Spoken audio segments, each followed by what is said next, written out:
हमारे साथ नीतीश मिश्रा जी हैं, एक्सक्लूसिव बिहार सरकार के उद्योग एवं पर्यटन मंत्री।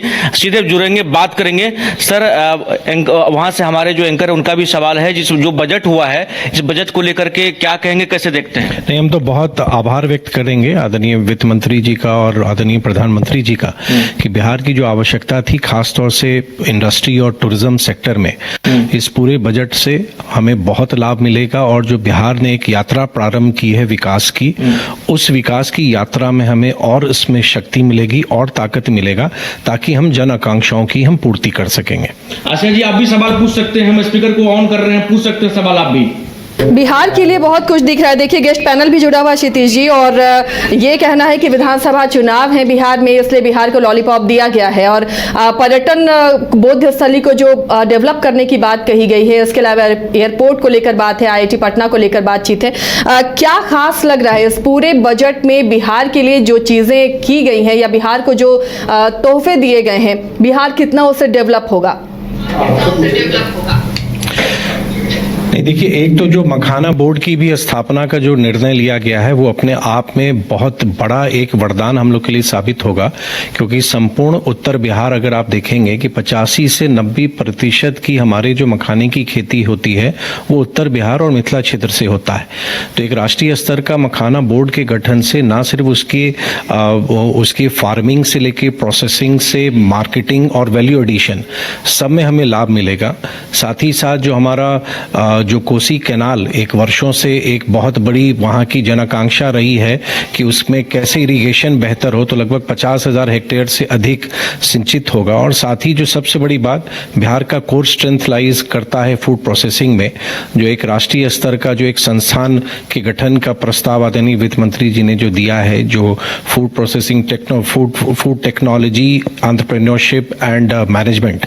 तो बिहार में जो हमारा पोटेंशियल है एमएसएमई सेक्टर में, क्योंकि हमारे यहाँ की सबसे बड़ी पूंजी हमारे युवा हैं, तो ये पूरा एमएसएमई सेक्टर का ग्रोथ आने वाले समय में नए बिहार के निर्माण में, विकसित बिहार के निर्माण में बहुत बड़ा काम करेगा। अच्छा नीतीश जी, ये भी देखा जा रहा है, जो सवाल उठ रहे हैं, जो बिहार को विशेष राज्य दर्जे की बात तेजस्वी यादव ने खुद बोली, उन्होंने कहा है वैशाली में जो विशेष राज्य का पैकेज दर्जा की बातें थी वो नहीं मिला। लेकिन हमें तो लग रहा है जो ये सवाल लगातार उठ रहे हैं। देखिए, आप पिछले वर्ष के बजट को भी देखेंगे, लगभग 98,000 करोड़ का डायरेक्ट प्रोविजन था। बिहार को सबसे बड़ा इंडस्ट्रियल एरिया मिला है जो गया में डेवलप होना है। टूरिज्म की दृष्टि से भी देखेंगे कि 4 लोकेशंस जहां पे टूरिस्ट फ्लो की सर्वाधिक संभावना रहती है, उसकी ग्रोथ की घोषणा हुई थी, जिस पर हम लोग काम भी कर रहे हैं। और आप अगर विशेष सहायता, स्पेशल सपोर्ट, तो निश्चित तौर पर इस बजट में भी आपको दिख रहा है। चाहे अगर हम एयरपोर्ट्स को विस्तार देखें या ग्रीनफील्ड एयरपोर्ट के निर्माण को अगर हम देखें, एमएसएमई सेक्टर स्टार्टअप्स को देखें, किसानों के हित में देखें, मखाना बोर्ड का गठन देखें, फूड प्रोसेसिंग सेक्टर में इंडस्ट्री एक इंस्टीट्यूट की स्थापना की को अगर हम देखें, तो हर एक दृष्टि में एक और सवाल होगा, मिथिलांचल में जो पश्चिमी कोशी योजना के लिए बात कही गई, 50,000 किसानों को इसका लाभ की बात कही जा रही है, इससे कितना मिथिलांचल का विकास होगा? और जो कोशी अभिशाप बिहार के लिए मानी जाती है, उससे वो अब कितना वो नजरिया बदलेगा? बिल्कुल, इनका क्षेत्र भी वही है और इनसे बेहद आपने अच्छा सवाल किया, पूछना भी जरूरी है, कितना सा फायदा होगा? नहीं, देखिए, पिछले वर्ष भी फ्लड मैनेजमेंट के लिए प्रोविजन किए गए थे और लगभग 13,500 करोड़ का प्रोविजन था, क्योंकि उत्तर बिहार बाढ़ की विभीषिका को झेलता है। और इस बार हम आगे बढ़ के अपने किसानों के हित के लिए कि हम कैसे जो हमारे जो वैसे एरिया जो सिंचित नहीं है, उनको बेटर हम इरिगेशन फैसिलिटी से हम कैसे हम उसको और हम सिंचित कर सकें, उस दिशा में जो ये घोषणा हुई है आदरणीय वित्त मंत्री जी की, जो कोसी पुड़ी जो नहर प्रणाली है उसको सुदृढ़ीकरण करने का, बेहतर करने का, वो आने वाले समय में पूरे संपूर्ण क्षेत्र के लिए वरदान साबित होगा। आसिया जी, और कोई सवाल आपका हो तो पूछ सकते हैं। ग्रीनफील्ड एयरपोर्ट की बात है अंशु, मंत्री जी इस पर क्या कहेंगे? इससे किस तरह बिहार को फायदा होता नजर आ रहा है? देखिए, कनेक्टिविटी तो आज ग्रोथ के लिए सबसे महत्व रखता है। और बिहार को अगर हम देखें तो अभी हमारे पास पटना, दरभंगा और गया फंक्शनल एयरपोर्ट है, और इस साल जो पूर्णिया एयरपोर्ट है वो भी उस बार उसके ऑपरेशंस के शुरू होने की योजना पर सरकार काम कर रही है। पटना एयरपोर्ट का भी विस्तार हो रहा है, बीटा एयरपोर्ट का भी जो ब्राउनफील्ड के तहत हो रहा है, और साथ ही नए एयरपोर्ट की भी घोषणा हुई है। तो आने वाले समय में निश्चित तौर पर ये सिर्फ ना कि आपको एयर ट्रैफिक फ्लो में आसानी होगी, बल्कि हमारे संपूर्ण जो हमारा निवेश का माहौल जो बिहार में बन रहा है उससे भी लोगों में एक आकर्षण बढ़ेगा कि कनेक्टिविटी बेहतर होगी, तो स्वाभाविक रूप से पूरी अर्थव्यवस्था पर उसका असर पड़ता है। नए डेस्टिनेशंस की भी घोषणा हुई है जो उड़ान 2 के तहत आएंगे, तो उसमें भी हम लोग आशान्वित हैं कि उसमें भी हम लोग को लाभ मिलेगा और नए ग्रीनफील्ड एयरपोर्ट जो डेवलप होंगे तो स्वाभाविक है कनेक्टिविटी बेटर होगा, तो हर एक तरफ से विकास की रफ्तार बढ़ेगी।